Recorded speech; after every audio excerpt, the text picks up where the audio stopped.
Washington, the timeline has changed for a decision on punishing Syria for a suspected chemical weapons attack.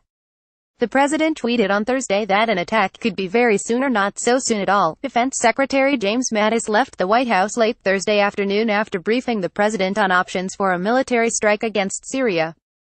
But shortly afterward the White House said, no final decision has been made. That was a marked change from Monday when a decision seemed imminent.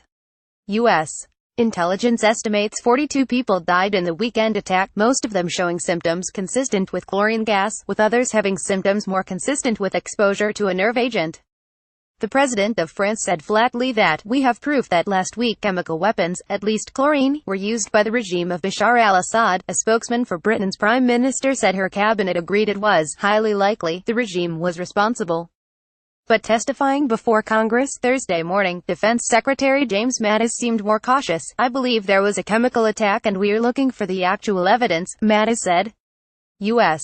officials say blood samples provided by medical workers confirm the presence of chemicals but do not tell which side used them, the regime or, as the Russians have claimed, rebels seeking to overthrow the regime.